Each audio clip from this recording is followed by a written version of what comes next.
For most people, I think the distinction between war and peace is a fairly intuitive one. If you're relatively happy with the status quo and content with your neighbours, then you can live in peace, cooperating, trading, and prospering together. If you're unhappy with the political status quo or would like to move a border, then you simply build up a large, powerful conventional military and do something about it. War breaks out, you fight on to victory or defeat, and then you move back into peacetime. But what about situations where that simply isn't possible? What if you're a revisionist power like Russia that would very much like to move borders and challenge the existing international order, but which finds itself opposed by something like the NATO alliance?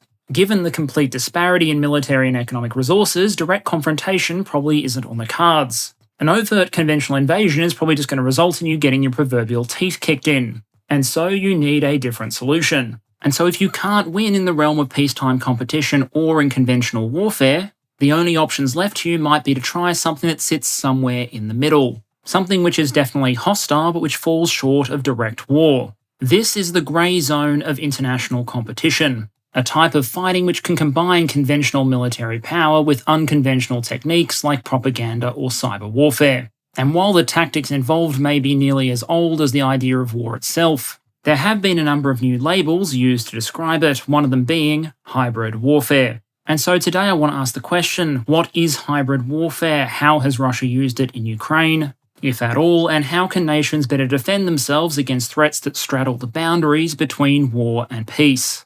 Okay, so what am I going to be talking about today? Firstly, a few concepts around great power competition. What powers are generally trying to achieve, and what are some of the tools they use to achieve them. Then we're going to look at some of the confused theoretical debate around the competition continuum and hybrid warfare. I say confused because despite the term hybrid warfare being used an awful lot, Russian and Western sources generally seem unable to agree even amongst themselves on what it actually is. Then I'm going to look at a sample of the methods that we commonly associate with fighting a hybrid war: cyber warfare, the use of proxies, deniable and ambiguous operations, and information warfare. And then, having talked through some of the options available to help you fight a hybrid warfare campaign, we're going to design a hypothetical one, just in case you too ever need to plot the downfall of a neighbouring state. Having anchored those concepts with a hypothetical, we're going to close out by looking at hybrid warfare efforts in Ukraine. We're going to ask, has Russia been fighting a hybrid war, what methods has it used, and generally how successful has it been? Russia obviously doesn't have a monopoly on hybrid warfare techniques,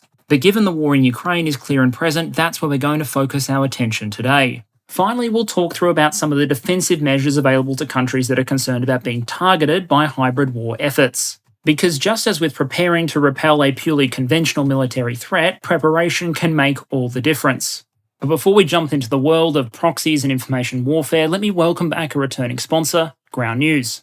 In deciding what stories to cover and how to cover them, the media has a role in shaping public opinion on the war in Ukraine. When Ron DeSantis recently stated that Ukraine wasn't a vital national interest for the United States, most networks covered it, although the slant of the story differed.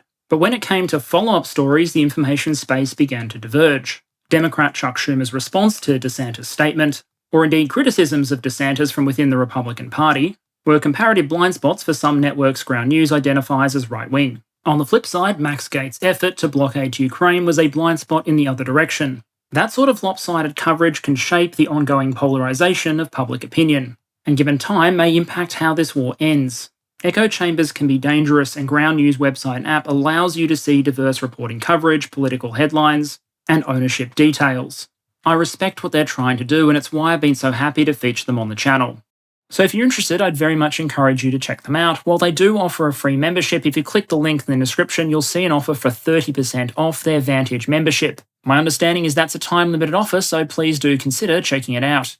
So to help explain why hybrid warfare might exist, I wanted to build on some concepts we began to discuss last week, namely the ideas of national competition. And that's the basic idea, shockingly enough, that countries don't always see eye to eye on everything. And so they have an imperative to compete with each other over everything from comparative economic prosperity to the rules by which the international system is governed. When you start talking about great powers, it can be useful to split them into two categories: those with the desire to protect and preserve the way things are currently done, or perhaps to implement slow and steady change within the existing frameworks. And on the other hand, those who have a significant interest in disrupting the status quo and changing the way things are done. Some nations make their positions on this point very obvious. The United States casts itself as a defender of the rules-based international order. whereas the Russian Foreign Minister, Sergei Lavrov, openly talks about the need to replace that existing order with a new one that is more compatible with Russian interests and demands. Now, under ordinary peaceful circumstances, nations, even allies, can compete with each other in a variety of ways. There are certain instruments of national power that can be wielded openly and fairly, things like economics and soft power. You can try and build up your own national economy in order to increase your independence and your influence on the world stage. Or you can try and win the battle of ideas and culture, sending your media around the world, popularizing your language, or trying to convince other states to buy into ideas like democracy, self-determination, and freedom of navigation. Building alliances, winning friends, and influencing people is how this game can be played. The problems start if you just don't have the resources necessary to win at this kind of competition. If you're Russia, then your economy just simply isn't a match for the European Union, the United States, and their various allies. More people dream of moving to the United States or the EU than dream of moving to Russia. The Russian language isn't taught around the world the way English is. Russian music doesn't have the power and reach of something like K-pop. And for some reason, people around the world are far more likely to eat at McDonald's than the Russian equivalent, tasty period. And so in the case of ordinary peacetime competition, you might see populations and nations, particularly those in Eastern Europe, places like the Baltic states, Poland or Ukraine, wanting to drift west as opposed to towards Russia. Now, in historical terms, if you can't compete on soft power or economics, that's not necessarily the end of the story. If your opponent has grown decadent, well, then you can just invade them. Because having high average standards of living is not a direct substitute for having good military defences. But conventional military confrontation might also be a dead end for many nations looking to compete. If you're economically weaker, it's going to be harder to maintain an equivalent conventional military power. And as we talked about last week, America's global network of military alliances taken together is probably the most intimidating collection of military power the world has ever seen. And so a direct confrontation would probably be about as one-sided as Manchester United going up against a team of high school reserves. If you want to win, you're going to have to find another way. The solution might be to find ways to bend the rules, to compete more directly but in a way short of starting a direct conventional war. Consider economic competition, for example. You're facing a much more powerful economic actor that you couldn't hope to compete with normally. Maybe there's a few ways you can even things up. If you're behind technologically, for example, how about simply stealing their technology through acts of industrial espionage and hacking? Or if their industry is dependent on some natural resource or key input, you could try and cut off their supply of it. Or if that's not enough, you could start discussing military or quasi-military actions that fall short of war. Maybe you can't send your troops in to influence affairs in a certain country. But if a whole bunch of mercenaries that just happen to be veterans of your armed forces working for a company owned by a key political figure in your country go in and do exactly the same thing, well, you can't possibly be held accountable for that now, can you? These and other operations like them can be called many things: grey zone operations, competition short of war, but you get the basic idea. If you're looking at the West, there are a number of documents describing different ways of thinking about competition, grey zone operations, or hybrid warfare. The US military, for example, has published what's called the Competition Continuum, which you can find in Joint Doctrine Note 1-19. And one of the key points of this document is that it's probably too simplistic to think about international relations and campaigning as either being in a state of war or peace. There are more options than just being best friends or worst enemies, and competition exists on a continuum ranging from cooperation all the way through to armed conflict. And you might be at different points on the spectrum even with the same nation at the same time. You might, for example, have the United States and the People's Republic of China cooperating on a topic like disaster management at the same time as they're competing on a topic like freedom of navigation in the South China Sea. And what changes as you move up and down this continuum is how you deploy the different instruments of national power, things like diplomatic influence, information, military power, and economic strength. When you're cooperating, that means you're working together in order to achieve some sort of policy objective. From a military perspective, that might mean you deploy a variety of tools: joint training, exercises, personnel exchanges, or intelligence sharing. Working together might make a mission easier to achieve, or it might be the mission itself, if the goal is to, for example, improve military-to-military relations. Or you might be trying to increase an ally's capabilities so they're better able to defend themselves and thus deter aggression. Sometimes this might work, and sometimes you get the Afghan National Army. Notably, the document points out just because you're in a state of cooperation doesn't mean you can't apply some aspects of your national power. You can still apply diplomatic or economic pressure to an ally, you can still compete while being in a state of cooperation. But what it does is restrict the ways in which you can use that power legitimately. It's an open secret, for example, that allies tend to spy on each other. Heck, they tend to do it a lot. But there's a line between gathering information and taking hostile action. French intelligence, for example, might really want to know what American political leadership are thinking. And there might be ways they can go about that without stepping on too many toes. But the DGSE wouldn't do something like set fire to a Lockheed Martin factory so that Rafale won more international market share. The Americans might subsidise certain domestic strategic industries, but they're not going to ban LNG exports to Europe in an attempt to destroy theirs and again win market share. In sport, you might be competing with a teammate in order to become MVP, but ultimately you're still on the same side. So while you may try and play better than them, you're not going to engage in any grey zone operations like spiking their lunch with laxatives.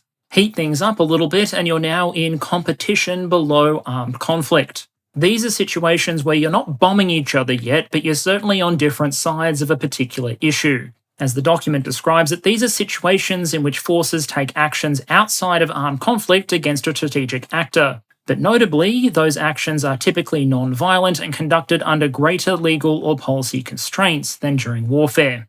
So you're definitely competing, you're on different sides of the line, but you're not willing to go as far as declaring war. In this state, it's probably expected that you deploy far more of your elements of state power, but restrictions still apply. Maybe I'm launching cyber warfare, maybe I'm engaging in industrial espionage, maybe I'm launching surveillance flights very, very close to the opposing nation's border. And if we're talking about economics, maybe we're starting to deploy measures that are definitely hostile, but certainly far short of acts of war. So maybe now I am restricting critical exports to a target nation. Some commentary tends to cite most hybrid warfare in this particular zone, because in an environment where militaries aren't actively shooting at each other, things like cyber warfare, information warfare, or grey zone operations are more likely to steal the show. But if things do come to a head, it is possible for things to escalate further. At that point, you're in a state of competition through armed conflict, which the note describes as taking actions against a strategic actor in pursuit of policy objectives in which law and policy permit the employment of military force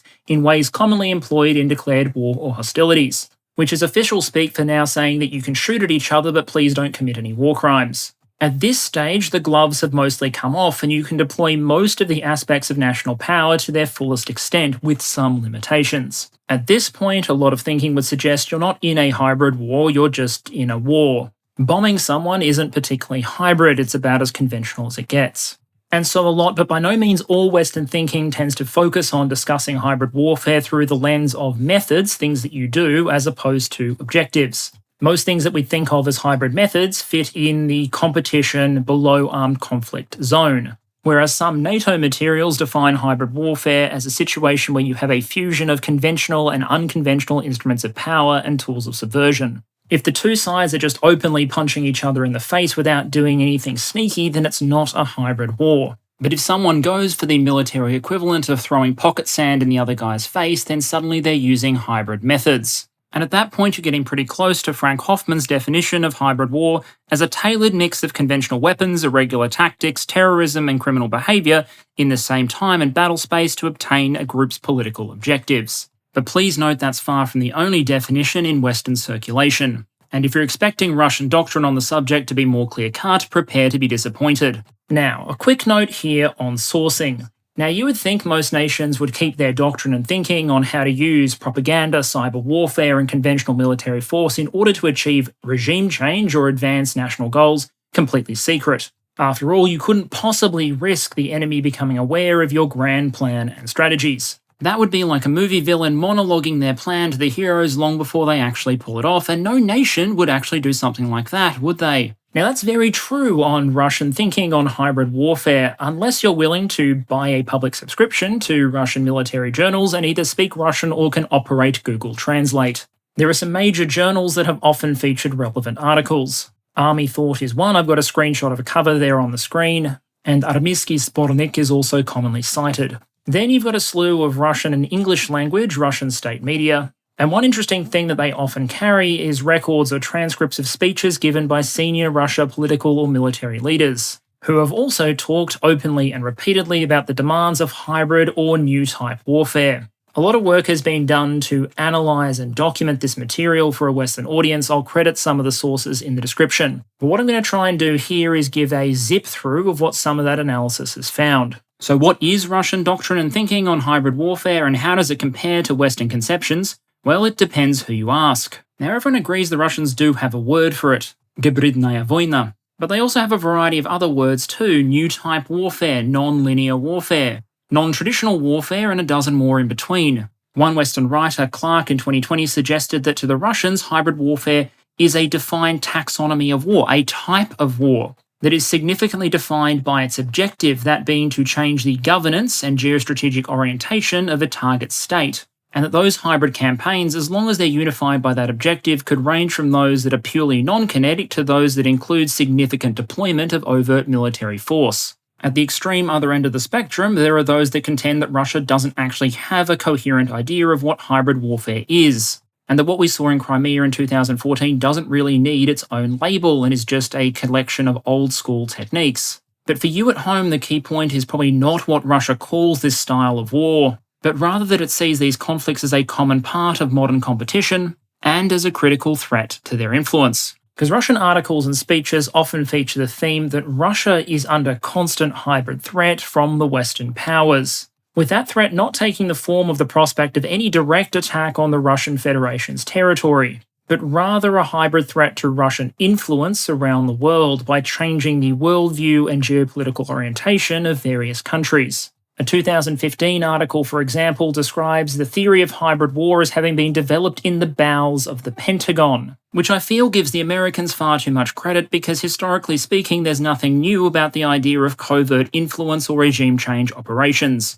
I could talk, for example, about the Russian government bribing politicians in Europe to use their power to sabotage their states, cause domestic discord, and enable Russia to expand its territory and influence. But I wouldn't be talking about the 21st century. I'd be talking about the exploitation of veto power in the Polish-Lithuanian Commonwealth in the 18th century. So clearly the Pentagon's doctrinal experts are also time travelers. But returning to modern Russia, we can get more clues about Russia's thinking on the subject from a speech given by Valery Gerasimov.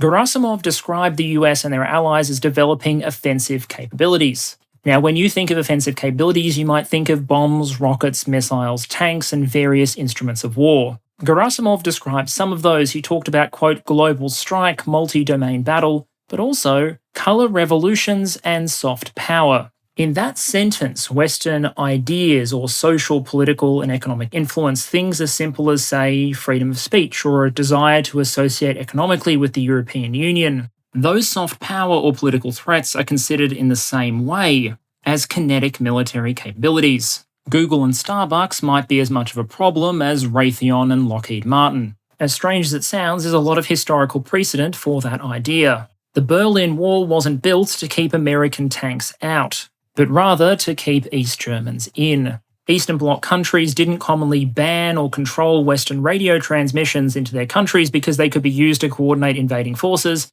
They used them because they wanted to control the threat of foreign ideas and information reaching their populations. With that precedent, it makes sense that even something like soft power could be considered a grievous threat. And faced with those kind of threats, Gerasimov makes another interesting comment. He points to the need to pressure the enemy with our preventative measures, promptly identify his vulnerabilities, and create threats of unacceptable damage to him. This ensures the capture and retention of the strategic initiative. In other words, just as in conventional warfare, there is an advantage to being the first mover, to preempting enemy action, and to maintaining the initiative. Russia needs to identify vulnerabilities in its geostrategic opponents and go on the attack in a hybrid warfare sense. Otherwise, it believes it will cede the initiative and be targeted itself in turn. It's the geopolitical equivalent of particularly nihilistic office politics. If another manager in the organization is getting a reputation for being successful, effective, and good to work for, well then you better go sabotage them before your staff decide that they want to up and work for them instead.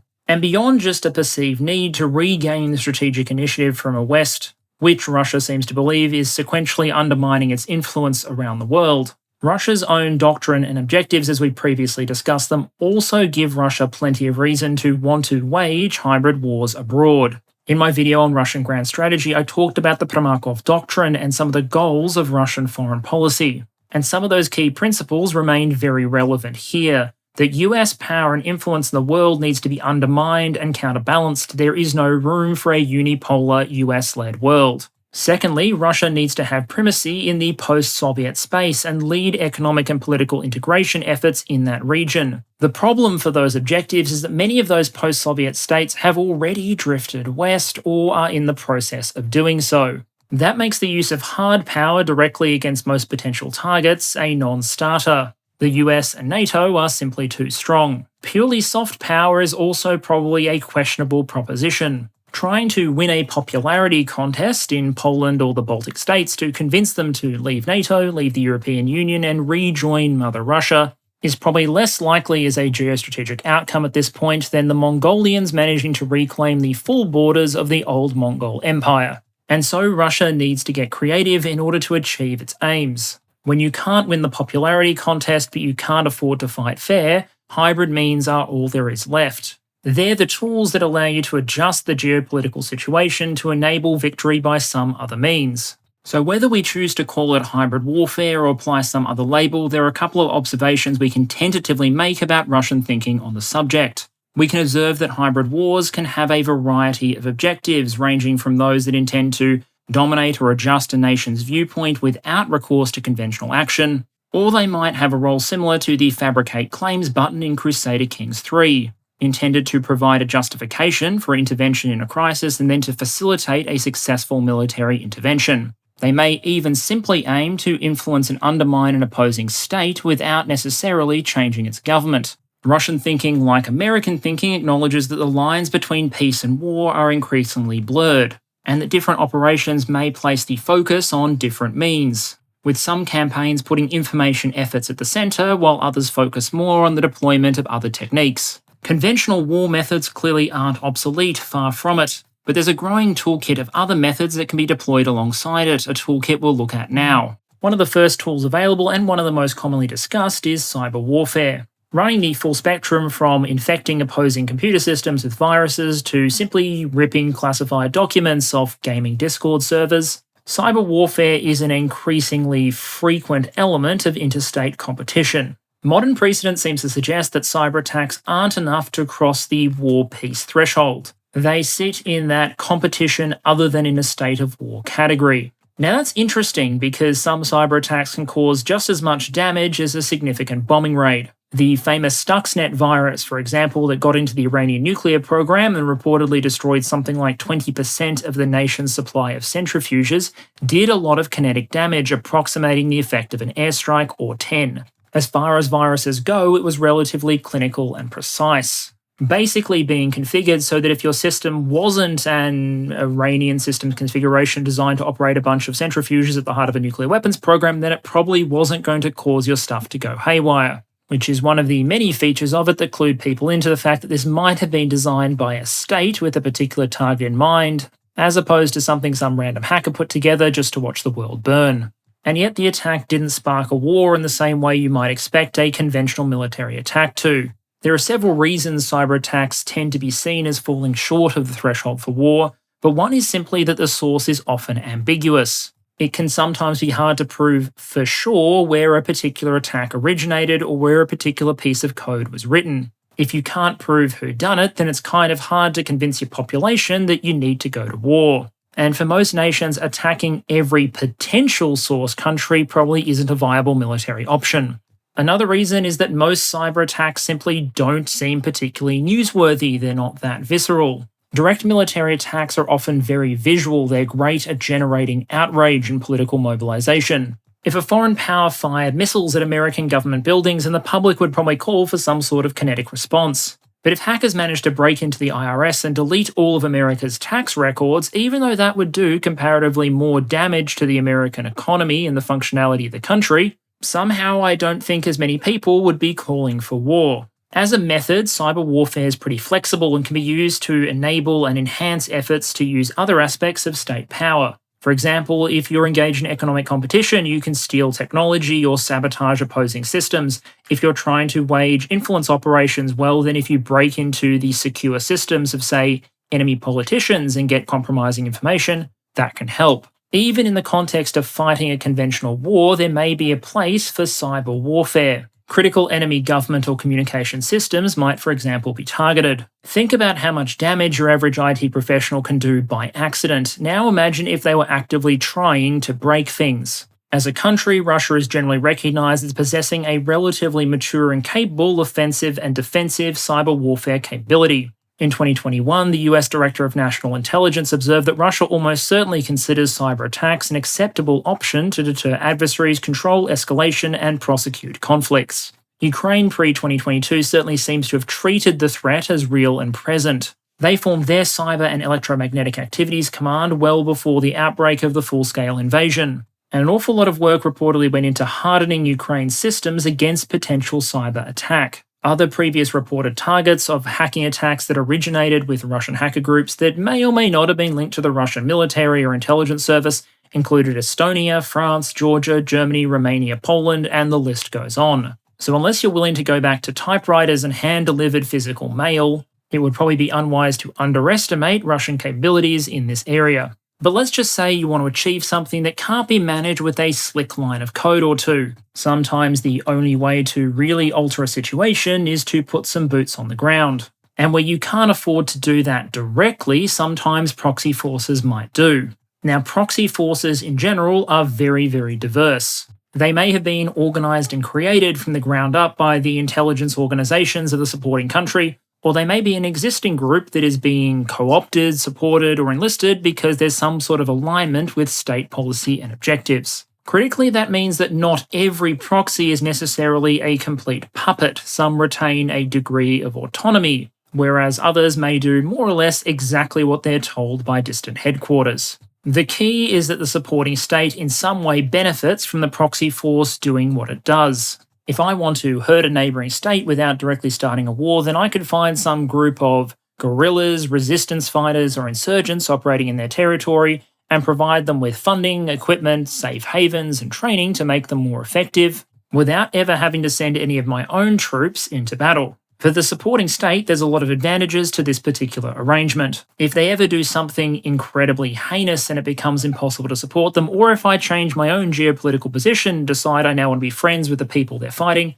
well, then I can just cut off the supply of material, funding, and support, say that I disavow them and everything they do, which might leave those proxies and former allies feeling a little bit bitter, but it does do a pretty good job of insulating me from any political blowback and allowing my country to change its foreign policy position. Heck, I might even offer to help destroy the former proxy. After all, who has more intelligence on them than the people who totally weren't supplying them with training and weapons just a few months ago? If you were a resistance group that cooperated with the Soviet Union in throwing Nazi Germany out of Eastern and Central Europe, that may well have ended up being your fate. Finally, it insulates me against escalation and retaliation risk. If my proxy launches an attack, the most likely target is going to be that proxy, and the worst case scenario for me is that that proxy force gets destroyed. There's relatively limited chance, because of the deniability of the asset, that my nation and my assets and resources get attacked in retaliation. In this way, it's kind of like setting up a limited liability company. The most you can possibly lose is what you put into it. The company can go to zero. But whatever assets you've stashed in other companies or trusts elsewhere, no matter what, those can be safe. So you can afford to take risks and be relatively provocative, knowing it's unlikely you're going to spark a response against the things you really consider to be valuable, things like the industry and the economy of your homeland. Of course, there are limitations to using proxy forces, as well as the mind-numbing legal and moral questions and drawbacks involved. A proxy force may be smaller and less capable than a national military. They may not have the same equipment and capabilities. And depending on the relationship, they may also be harder to control. You may be able to point them roughly in the right direction, but they might have their own interests, their own goals, their own leaders, and their own motivations. And so there might be reasons for a nation to want to send its own people in. The problem, you would think, is that would probably cross the peace-war threshold. You might think that sending your troops en masse into a foreign country is unambiguously a military act, a potential act of war. But that's only if you haven't mastered the highly advanced geostrategic technique known as lying. Because while highly dubious from a legal and moral perspective, it may sometimes be possible to directly employ conventional military force without sparking a war, as long as you're willing to bullshit long enough and hard enough. And I'm not talking here about sending a few dozen or maybe 100 Special Forces operators into the recognised territory of an allied nation to support them during a war. I'm talking about literally deploying thousands of army troops to go and seize military objectives without actually claiming responsibility for the action. The secret seems to be to simply launch an operation and then either say it wasn't you or simply refuse to comment. Some might consider, for example, Wagner operations to fit into this category. Wagner recruits ex-Russian military personnel, goes where the Russian government tells it to go, and exists only because the Russian government allows it. But because they're wearing Wagner patches and not Russian flags, that makes all the difference in the world. Wagner can be sent to intervene in ongoing conflicts while the Russian government maintains that it's not intervening. Nor are the Russians the only nation that employ this particular technique. How many times, for example, have you seen Iranian or Iranian-supported military facilities or infrastructure get attacked by parties unknown? Someone, I know not who, is obviously doing it, but no one is owning up to it. But probably by far the most famous example of this was the Russian hybrid operation in Crimea in 2014. During that operation, thousands of troops in very Russian-looking uniforms but with no visible insignia moved into Crimea. They surrounded Ukrainian military bases, disarmed Ukrainian units, occupied key infrastructure and terrain, and helped facilitate the takeover of the peninsula. At the time, Vladimir Putin and the Russian government asserted these were simply, quote, local self-defense units. They were just members of the local community engaged in a spontaneous self-defensive uprising, and as for their very Russian-looking equipment, well, you could buy that at any store. Which makes me wonder what sort of stores in Russia openly sell modern armoured vehicles. But as ridiculous as it was, the ambiguity at the time served a purpose. Russia was able to invade and occupy Crimea, while denying that it was invading and occupying Crimea. That confused both the Ukrainian response and Western efforts, because no one could be absolutely sure of what was going on. Now fast forward and eventually the Russians would admit that they were Russian troops all along. Vladimir Putin is reported to have said in an interview that in order to block and disarm 20,000 well-armed Ukrainian soldiers, you needed a specific sort of personnel, people with specific skills. And that was why he ordered the Defense Ministry to deploy special forces from the GRU as well as Marines and other military forces to get the job done. He even said the magic words, why hide it? The answer, of course, is that there were plenty of reasons to hide it, and to an extent the operation may even have worked too well. Even now, you'll still occasionally see people in the comments or on Reddit suggesting that Russia didn't send troops to Crimea, that it was genuinely a local uprising, despite the fact that Putin and the Russian government have come out and openly owned up to it.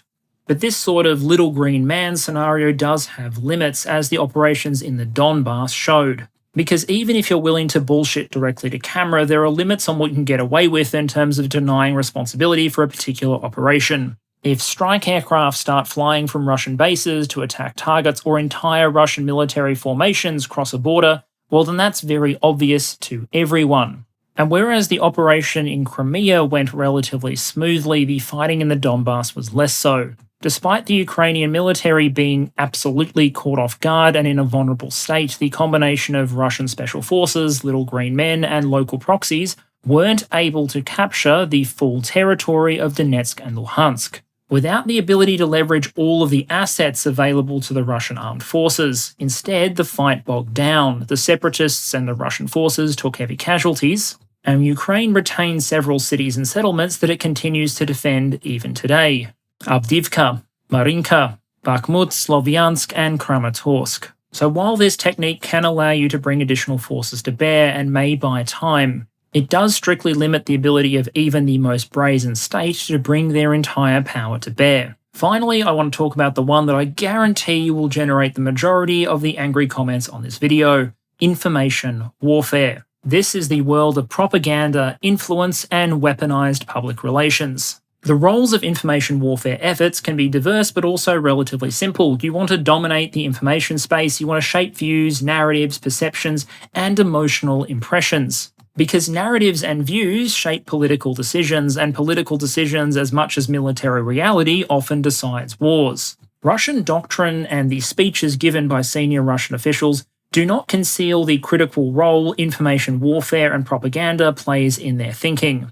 Information warfare is seen as critical to many operations. It may even be the central element that all other efforts are supporting. Again, this stuff isn't secret. Sergei Shoigu has openly lauded the ability of Russia's information troops and congratulated them on their intelligent and effective propaganda in the past. In some ways, this is a continuation from the Cold War era. The Soviet Union too put a lot of emphasis on information warfare. The difference, some authors would argue, is the ideology behind it. During the Cold War, a lot of Soviet information efforts supported communist thinking, spread communist ideas, or supported communist groups abroad. Communist thinking was a means to undermine the Western states, but it was also the objective in and of itself. The propaganda itself was ideological. With modern Russian information warfare, I would observe, the effect is often more important than the message. There is no core ideology that is to be pushed. Instead, there is a military or political effect that needs to be achieved. One of those goals might be to simply divide and distract opponents.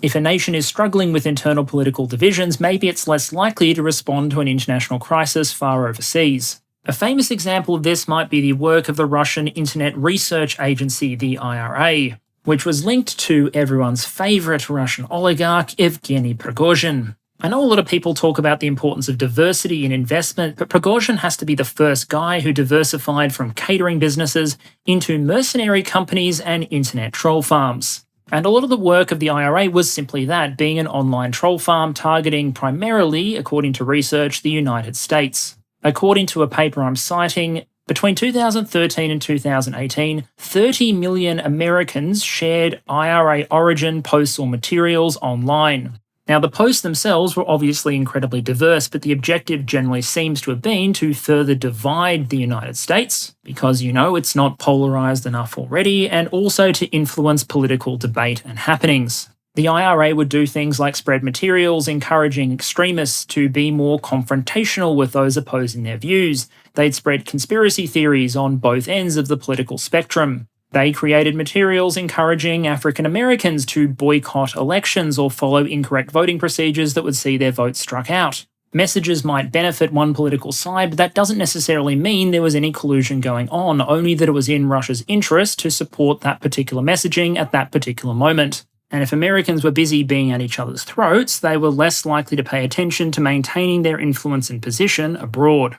Information warfare can also be used to support either kinetic operations or military operations short of war. The idea of undermining enemy morale or shaping the political environment is hardly a new one. Information warfare efforts are probably as old as war itself. There is an urban legend that during the Cold War, the CIA considered dropping extra-large condoms in Russian territory labelled as small or medium in order to attack Russian morale. Although personally I believe the story to either be an urban legend or at best a joke by someone within the agency. But information warfare itself is no joke. After 3 months deployed in Syria, for example, Russian General Dvornikov apparently put together some of his observations. And those included the absolute criticality of information warfare against the targeted opposition groups. Undermining opposing morale or creating the correct political conditions are some of the factors that can help actually win a conventional engagement. And Russian doctrine and thinking is pretty open on its importance. What it is understandably less open on is the topic of how to do it. As far as I'm aware, there is no commonly available manual on how to do effective Russian-style propaganda. But that doesn't stop us trying to identify some of its common features and why it might be effective. Looking across some of the literature on the Russian propaganda and information warfare model, there are a couple of features that are commonly mentioned. That it's high volume and multi-channel, that it's rapid, continuous, and repetitive, that it lacks commitment to objective reality, and it lacks a commitment to consistency. To that, I would personally add that it is often heavily grounded in emotion, for reasons that I would think are probably pretty obvious. Emotion and critical thinking seldom go together. Now, saying something is high-volume multi-channel sounds complicated, but translated from marketing wank, it basically means there's a bloody lot of it and they put it up everywhere. It's not just on TV, it's on Telegram, Facebook, Reddit, YouTube, wherever you can reach people Russian propaganda tries to be. And it goes up in quantity. One former internet research agency operator allegedly claimed that they were each responsible for putting up at least 135 daily comments on the internet. So those would show up as genuine human-generated comments, which could then be amplified by bot networks to give them more reach. As for why this is an effective technique, I know all the organizational psychologists and whatnot in the room are already rolling their eyes, but here are some basic lessons about human psychology. People can be intellectually lazy, and that's not necessarily because they're lazy, it's because we just don't have the energy to apply our full suite of critical thinking to every claim we see every day. So often, we apply shortcuts to determining what is true and what is false. People assume, for example, that multiple sources, all else being equal, are more credible than a single source, especially if you see different arguments being used. So if you see the same argument being made by one person on Twitter and then by a video on YouTube and then from another channel, that's more persuasive than if you only saw it once. We also care a lot about social credibility, what it seems like other people think. We're social creatures, and that helps keep the group together. The problem is that means that if the propaganda shouts loud enough and comes at you from enough angles, they can create the impression of widespread social agreement. In reality, it's just Evgeny and his minimum wage employees. Multi-channeling also enables you to take advantage of the fact that people are more likely to believe an argument if it seems to come from someone within their group. So if I want to influence an American as a propagandist or an Indian as a propagandist, I'm not going to spread the links to the Russian language video about defending the Donbass with 10 million views. I'm going to create a Twitter handle called Patriotic Neutral American with 2 little American flags on either side, or I'm going to create an Indian account and tweet or put forward my propaganda from their mouths. So yeah, catfishing can be an act of hybrid warfare. That second point is one reason why Russian information warfare is a huge fan of amplification. That's where you don't necessarily generate a message yourself and try and spread it. You wait for some established voice to spread a message that you like, and then you amplify, spread, support, and share it as much as possible. From a domestic perspective, this is great because it allows the apparatus to give the Russian public the impression that lots of foreigners agree with their point of view too. And to that end, they might even try and argue that someone like Tucker Carlson represents the majority of American opinion. But it also exploits the fact that some people will see that existing message as coming from within their group and thus more credible and subject to less scrutiny. It'll play on the illusory truth effect, where we are more likely to treat the familiar as credible. If I am hearing a familiar political figure make arguments that I think I've heard them make sometime before, that's going to be more credible, all else being equal to me, than a speech by Solovyov. Now, there's some important things to say here about amplification before people sharpen their pitchforks. The first is to say that not every amplified message needs to be fake or wrong. It just needs to be a message that it is useful for the Russians or some other actor to amplify. And I say other actor deliberately because it's not like the Russians have a monopoly on propaganda. It also doesn't mean that the person being amplified is necessarily in collusion or anything with the Russian government. It may have made sense, for example, for Russia to amplify pro-Brexit arguments in order to weaken the European Union. That would have put Russian intelligence on the same side as Boris Johnson. But you can bet that the amplification is often going to be very, very selective. Boris' public advocacy for sending as many weapons as possible to Ukraine to help fight off the Russian invasion certainly isn't going to receive Kremlin amplification. There's no loyalty to a particular figure, just to a useful message. There's also one other advantage to amplification that bears mentioning, and that is the ability to harness tribal effects. And that's a tendency of people to rally to their in-groups when they see one of their number under attack. So if Tucker Carlson, for example, spreads some Russian talking points, which has happened before, and is amplified by Russian media, which has definitely happened before, but is then attacked for doing so by, for example, members of the Biden administration, there may be an emotional impulse for some Republicans to instinctively defend Tucker and his message, not because the message is any good, the message might be complete bullshit, but instead because the opposing team is attacking their guy. And the same logic can be applied in reverse or to just about any other political context where you have internal political divisions. Characteristic too is that it is rapid, continuous, and repetitive. Translated, that means they repeat the same message time and time again, that it never stops, and the rapidity is about them constantly generating new narratives and claims and spreading them into the information space. That last point matters because first impressions tend to be sticky. If the first thing you ever hear about the nation of Kiwiland is that they're a bunch of xenophobes who oppress their emutopian minority, then that opinion is somewhat likely to stick even if you're later told that no, they're a bunch of kind-hearted people welcoming of outsiders. The inverse, of course, is also true. If you hear the nice things first, all else being equal, you're less likely to later believe a claim that they're a bunch of xenophobes. Basically, your brain loves being lazy and would like to stick with what it knows where it can. It doesn't mean people automatically accept bullshit, but it does mean, particularly when you're talking about a less engaged audience, they are vulnerable to the first mover advantage. And so Russian information warfare generates dozens of different narratives and pushes them out at alarming frequency. Another issue the human brain often has is it correlates the frequency with which we see an argument with how convincing that argument is. Add to that the fact that if you just broadcast a message everywhere all the time, the rebuttal and the counter-argument won't be in every thread or every set of comments, and suddenly you can see the advantage of the propaganda equivalent of broadcasting your mixtape on every speaker in the building continuously all of the time. People may even actively hate the music, but if you play it long enough and frequently enough, one or two of them may find themselves absent-mindedly humming it. Which is a good point to mention the role of bots and the Russian bot meme. I do feel a need to address this because I often see the charge leveled against everyone in a comment section who says anything vaguely pro-Russian, claiming that that person is a bot. In any given case, it may or may not be true, but the use of bots and sock puppet accounts is very, very real. It's most obvious when you see situations like the one I have screenshotted on the right there, where you have a bunch of seemingly unconnected accounts tweeting exactly the same bloody thing right down to the same choice of a lack of bold on the word N at basically the same time without retweeting each other. These bots can be used in a variety of ways. Sometimes they're facing towards the Russian public. The famous no panic at Balaklia incident that I've covered before comes to mind, where a whole bunch of accounts simultaneously reassured the Russian public during the Kharkiv counteroffensive that everything was fine and there was no panic in Balaklia.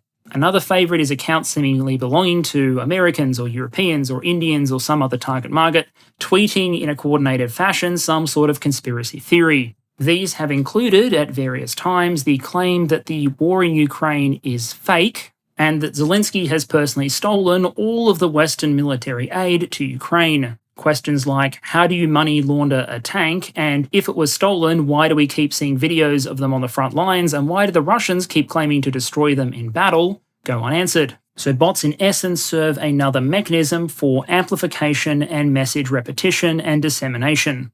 The third element is a lack of commitment to objective reality. In other words, what is actually true doesn't always matter. Although I'll add the caveat that the employment of little bits of truth can go a long way to reinforcing a propaganda argument. This approach lends Russian information warfare a tremendous amount of freedom in what narratives and material that it puts forward. Russia can destroy Bradleys long before they make it to the field of battle in Ukraine. Russia can destroy the entire Ukrainian Air Force several times over and then continue to destroy new planes every day after that. It doesn't matter.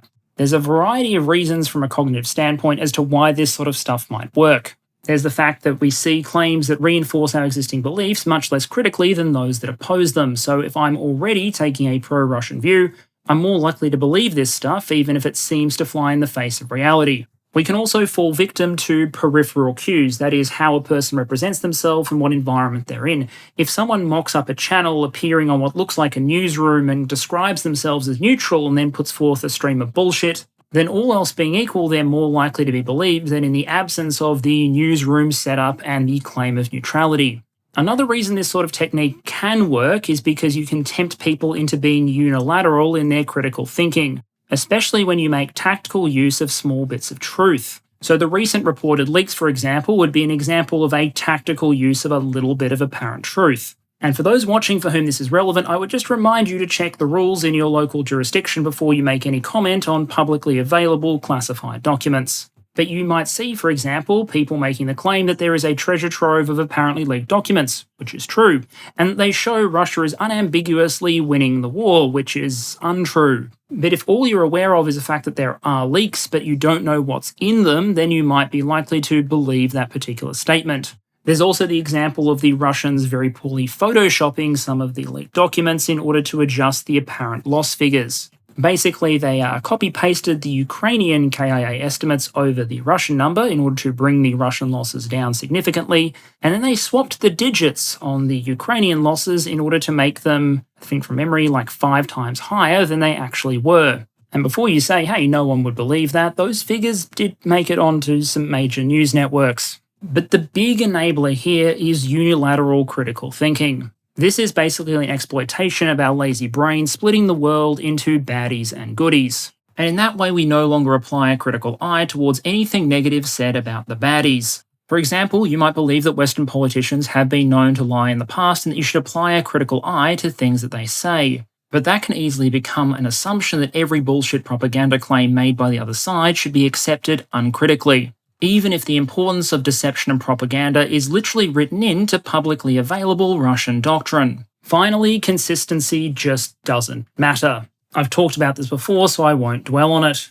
Suffice to say that Russia can be an anti-imperialist empire. This war cannot be a land grab, but also be for sacred Russian territory. The Ukrainians can be brothers who should all be killed. Everything can be going fine, which is why they need to enact mobilization. And also my personal favourite, that the reason progress is slow is because the Ukrainian military, with all of its NATO support, is an incredibly difficult opponent, but also NATO military support doesn't make any difference at all, and the Ukrainian military has been nearly entirely destroyed, which is why victory is inevitable and sending weapons won't help. This stuff works because different messages target different audiences, because people attach the messages that resonate with them as opposed to the rest of the noise, and because sometimes the noise is the goal in and of itself. Simply overloading the information space with competing narratives can make it difficult for people to easily discern the truth. So if they're not super committed, you may prevent them finding it. They may instead politically disengage. Once they're disengaged, they're more likely to fall back on those intellectual shortcuts. And by now, we've hopefully seen how that story can end. In short, even when you find propaganda laughable, almost entertaining, that doesn't mean it isn't doing its job. The information warfare fire hose doesn't have to convince everyone, just like an invading army doesn't have to kill or capture literally every single opposing soldier. When supporting a hybrid warfare campaign, its total effect simply needs to be enough. So now we have our hybrid warfare toolkit, let's bring it all together by designing a hypothetical campaign. So all hail thee, the new Tsar of the Empire of Bearland, the red nation off in the top right of that hypothetical map. Yours is a proud nation, somewhat diminished from its old imperial grandeur, but still unbroken and determined to reclaim some of the glories of the past. As Tsar, your overarching objective is to expand your influence to many of the bordering nations that used to be part of your territory. The problem is you're opposed by an alliance of nations, the Status Quo League or SQL. I've marked them in blue on your hypothetical map. Now, while you have a capable military, SQL is just too powerful for you to take in a direct fight, but not picking a fight is hardly a political option. And so your military staff have come to you with a limited plan for a hybrid war intended to pinch off just a small part of the SQL alliance. The target, marked by the black arrow on the map there, is the small nation of Niesto, chosen for its relatively small size, its strategic position, and importantly, the large minority of ethnic Bearlanders who exist within its territory. The first step is one that's probably going to take us a very long time to see through, but which will be critical to our odds of success later on. The alliance structure of SQL is a problem. If they come to the aid of our target, then we're in serious trouble, so we're going to need to reduce the odds of them doing so, and that means eroding alliance structures. There's a lot of ways that we can do this. We can amplify the voices of those who are skeptical to the alliance within its borders. We can promote anti-alliance or pro-Bearland parties or policies, but we can also foster things like isolationism, division, or dysfunction. The more nations are looking inwards, the less likely they are to see off our challenge. Meanwhile, we probably want to get as much economic leverage as possible. Remember, that is one element of state power. To that end, building very serious business relationships would be helpful, fostering corruption where possible, and importantly, if we can make the countries of SQL dependent on, say, a critical resource that we export, well, that will give them pause if there's ever a confrontation, at least in theory. And importantly, if we're smart about it during this period, we will take absolutely no hostile actions. We don't pose a threat. SQL is obsolete and has no reason to be.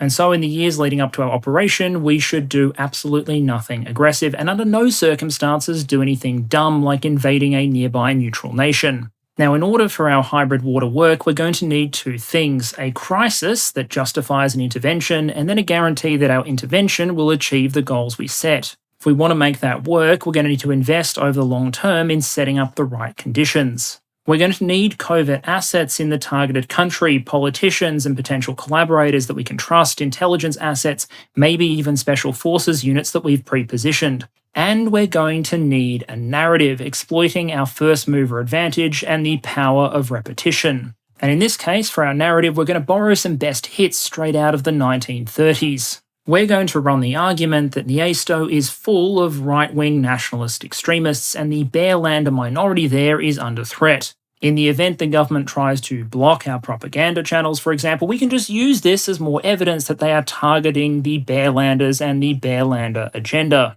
Meanwhile, both within the target country and internationally, we can use information warfare to start spreading conspiracy theories, suggesting that there is, for example, an electoral integrity issue, or that the judiciary is corrupt, encouraging doubt in the existing institutions and systems, because that's going to come into play later. Next, what we really need is a crisis that can serve as a catalyst for our reaction. In this case, it's going to be the election of a coalition of right-wing parties in our targeted nation. Whether or not that coalition is actually dominated by the far right is beside the point. It's the kernel of truth from which everything else can follow. Some small demonstrations break out as claims begin to surface that the election was rigged. Most of the demonstrators, and the demonstrations don't have to be particularly small, can be members of the Bearlander minority. These protesters can claim that their human rights are being violated, and they can make some benign but steadily escalating claims, maybe saying there needs to be better recognition for the minority. Now, the reality, of course, is this is not actually a popular revolution, because we don't have popular or majority support.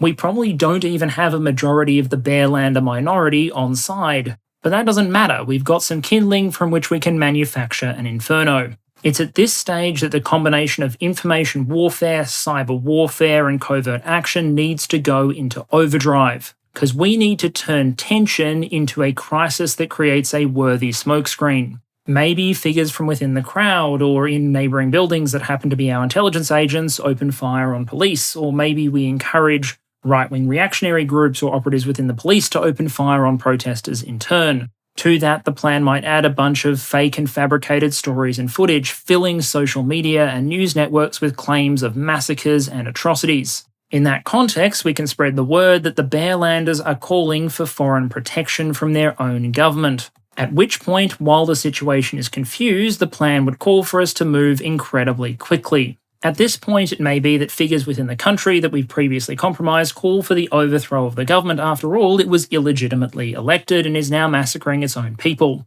As those calls are happening, a bunch of self-defense forces intended to protect the minorities start fighting back. They seize government buildings, critical infrastructure. They're wearing military uniform, they're very well equipped, they move quickly with purpose. But you as Tsar are going to go on camera and say with a straight face that these are absolutely not our pre-positioned special forces elements. From here, the plan could have a couple of outcomes. The intention could be to secure some demarcation line and set that as our objective, or we could have our allied figures declare themselves legitimate government and then extend to Bearland an invitation to send peacekeepers to bring order to the chaos and protect civilians. Having received such an invitation, our troops will cross the border, complete the process of destroying the relatively small military, forcing its surrender, and securing the territory. The key here is ambiguity and speed. At any given time, SQL could probably save Niesto.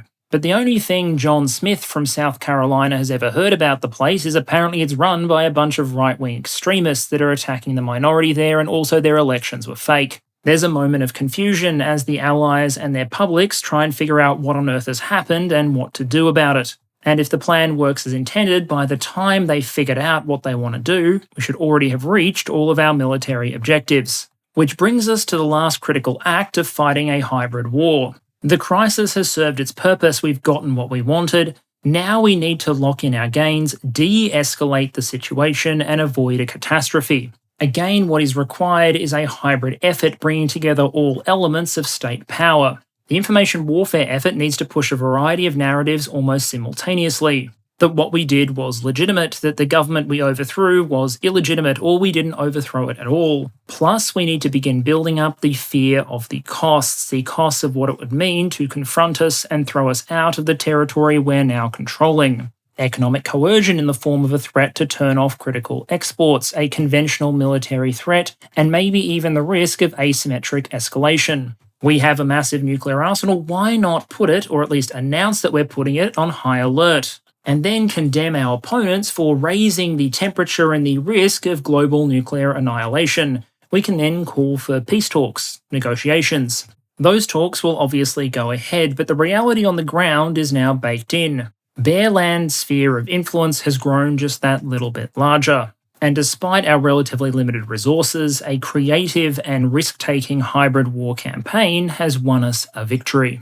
Bare land is hypothetical, the war in Ukraine, however, is not. And the hybrid means and information warfare both sides have used there are very, very real. Whether or not the Russian war in Ukraine is a hybrid war or not really depends on who you ask and what theoretical framework you use. If you use that US competition continuum, for example, Russia is in competition in a state of war with Ukraine, competition short of war with Ukraine's allies, and in cooperation with a select group of nations. If you use the more Russian characterization of a campaign to change the political orientation of a state, well, it depends what stage of the war you're talking about. Certainly the early stage of the war in Ukraine seemed to have been a regime change operation. Meanwhile, Russian information and hybrid warfare targeting Ukraine's allies does seem to fall closer to that definition, with the general intention being to undercut Allied support for the Ukrainian war effort.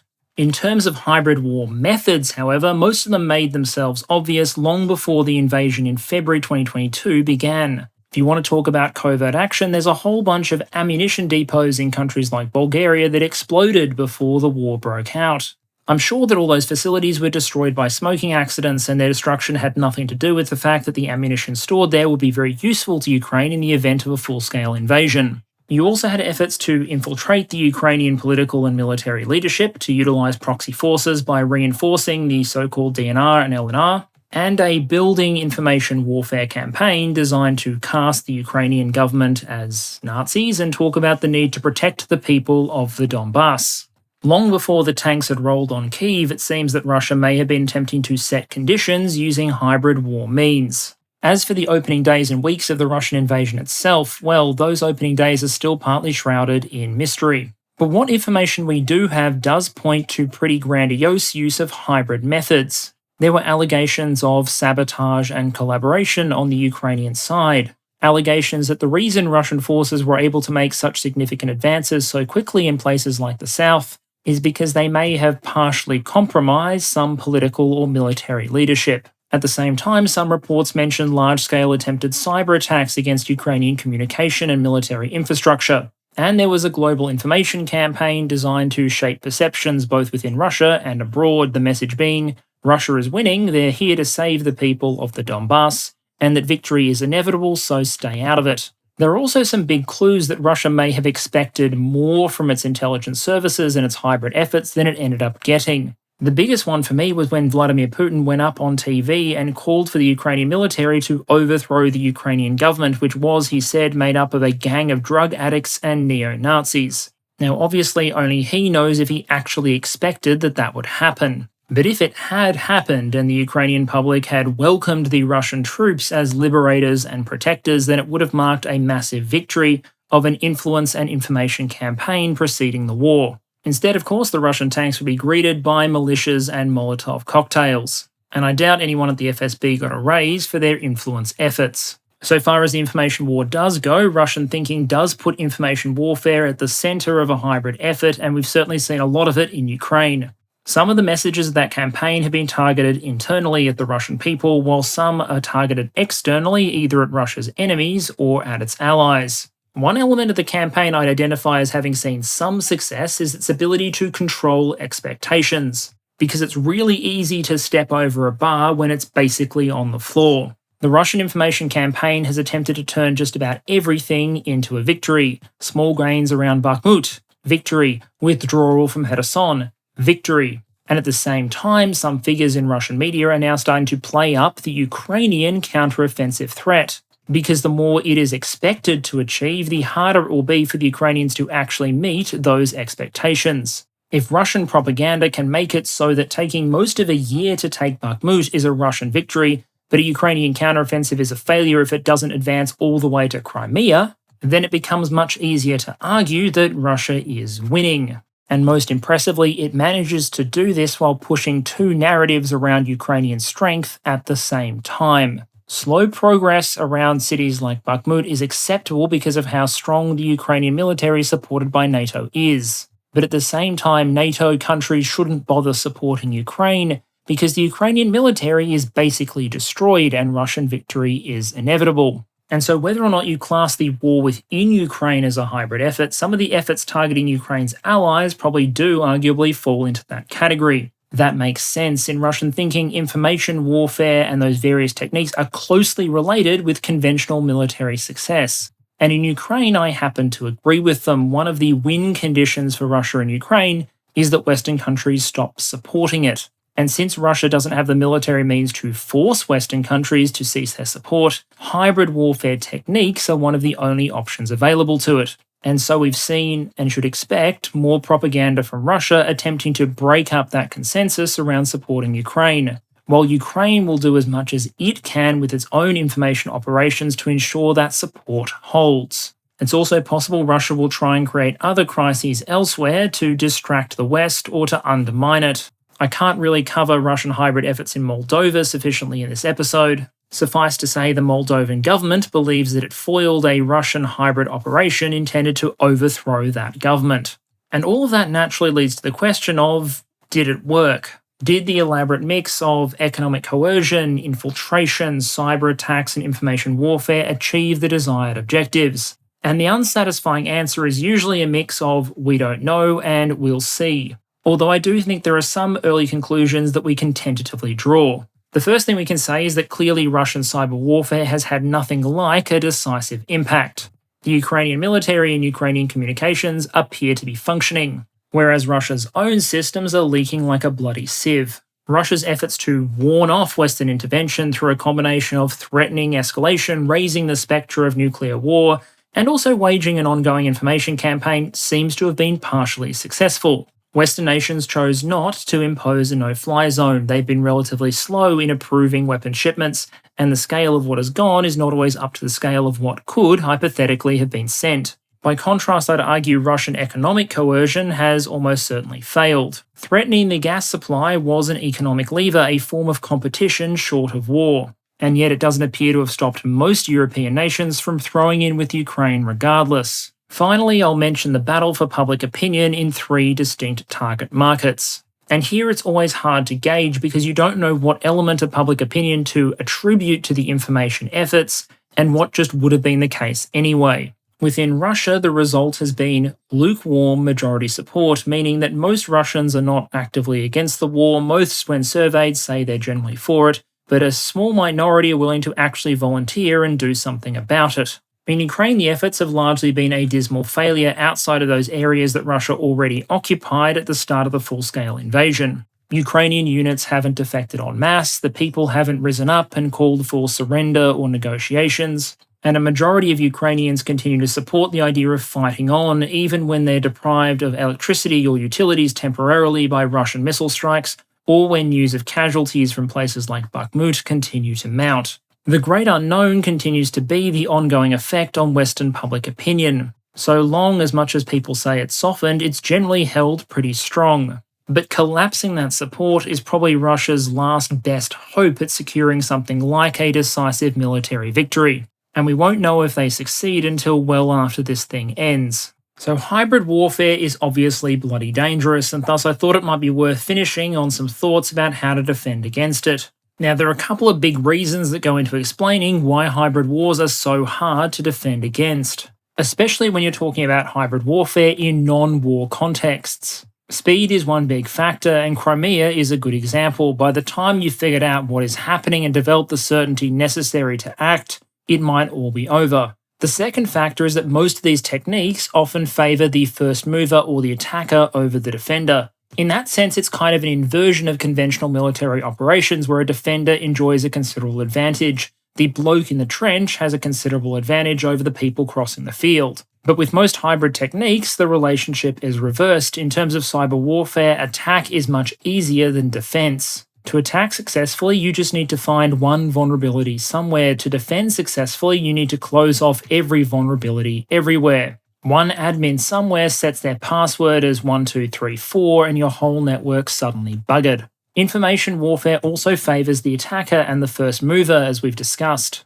It is much easier and quicker to make up bullshit than it is to rebut it. And destabilising an opposing country is often easier than stabilising your own. Hybrid campaigns can exploit vulnerabilities like hyperpolarised internal politics. Even critically important core values like freedom of speech can become vulnerabilities. Because if your opponent can freely spread propaganda in your territory, but they can censor everything on theirs in return, they have an asymmetric advantage.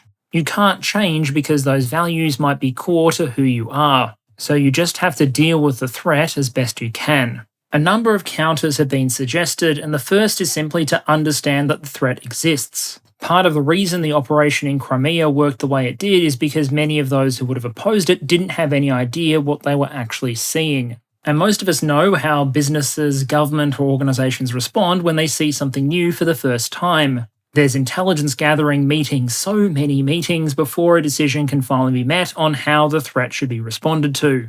If governments and organisations are aware of what a hybrid campaign is likely to look like and have a plan for how they're going to respond, then they're going to cut down that decision-making time. The second part is probably to harden the targets of hybrid warfare the same way you'd fortify a military position. Cybersecurity infrastructure can be upgraded. Political and demographic institutions can be strengthened. And in terms of inoculating people against propaganda, teaching them how to recognise it and how to critically analyse it can be successful. It probably won't work on everyone all the time, but it is a skill that can be taught, as proven by just how frustrating it is to argue with your average lawyer. Moving up the spectrum of responses to something a bit more muscular is to understand and apply deterrence to hybrid war situations. Here it's helpful to remember that the side utilising hybrid warfare techniques might be doing so because they fear entering a conventional war. It's a tool that will be more often attractive to those that are in a disadvantageous strategic position, which means there are probably screws to turn. So setting out reliable and credible threats of retaliation in response to certain hybrid threats may be useful in deterring them in the first place. While another option might be to exploit the ambiguity of unmarked forces or proxies. We already saw this happen on at least one occasion in Syria. When Wagner troops were threatening an allied position and Russian military command insisted that the Wagner troops had nothing to do with them, the response was to smack those Wagner troops with artillery and airstrikes. In the absence of official endorsement, those little green men are basically just armed insurgents, which might grant a little more diplomatic freedom into when and how they can be engaged. Another form of deterrence might be establishing a reputation for responding in kind. Many nations will face political and legal restrictions in this regard, but offensive cyber warfare capabilities might have some deterring value. And as Ukraine has often showed, it's entirely possible to challenge Russia in the information warfare space, spreading their own competing narratives and targeting the morale of invading Russian forces. In conclusion, there's no universally agreed definition of hybrid warfare, and the means involved aren't exactly new. But given the tendency of modern conflicts to blur the lines between peace and war to an ever greater extent, it's still an important topic of study. Russian thinking seems to consider their influence as being under hybrid threat from the West, and as a result places emphasis on acting offensively to seize the strategic initiative using a variety of conventional and unconventional methods. Depending on how you choose to define it, they've certainly made use of hybrid means during the war in Ukraine. And some of those tools, like information warfare, have similarly been deployed by the Ukrainians in response. Defending against these sort of hybrid efforts is obviously difficult, but given their potential strategic impact, there's plenty of reason to try. There are more threats in the world than tank columns racing across fields or missiles raining down from the sky, and the defences that nations choose to deploy should probably reflect that.